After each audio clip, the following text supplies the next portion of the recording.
For Mays Wimbush, a rising pro cyclist from Southern Maryland, the addition of a women's race to the Maryland Racing Classic is cause for celebration of progress, passion, and possibilities. For young girls watching from the sidelines, this race says, you belong here, you can dream big, and there's a path for you in this sport. Race director Jim Burrell says this is an invitation-only event. We go and we work with teams around the world, sharing, what Maryland has to offer, what this circuit race has to offer, and the amenities from hotels to ground transportation, just everything that we do to support all of our athletes. And Mays Wimbush says this event is a game changer for women's cycling. Visibility leads to sponsorships, opportunities, and inspiration for the next generation of racers.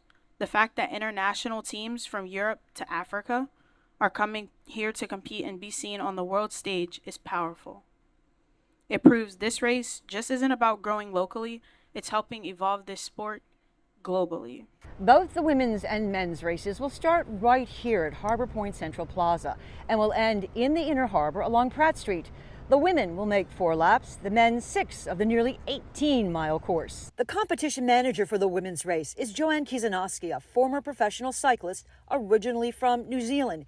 She's charged with handling all of the logistics for the women's teams, and that includes checking out the course. My favorite part of the course would definitely be the Fells Point area with the cobblestones. Yeah, I think like going through those cobbled streets is just really special and something that we don't typically get in the United States. So I think, putting that in really adds, an interesting element, and it's very European. 15 women's teams will be taking part in this year's race.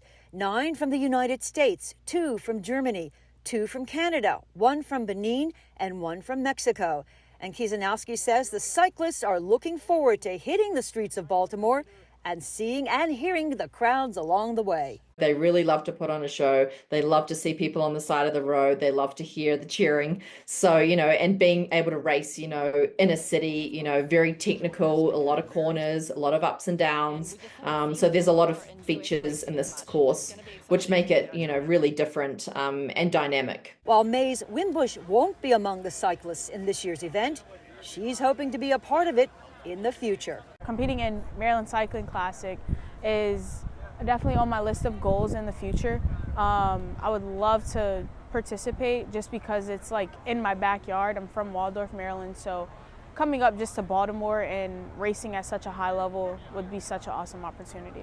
And Joanne Kizanowski says she expects this event and women's racing to only continue to grow. We have a lot of plans, for the future as well. And hopefully we can, build some more races, in the USA, and entice people coming, from over, especially over in Europe, to come over to the USA and race some of these international events that we have. In Baltimore, I'm Sue Kopen.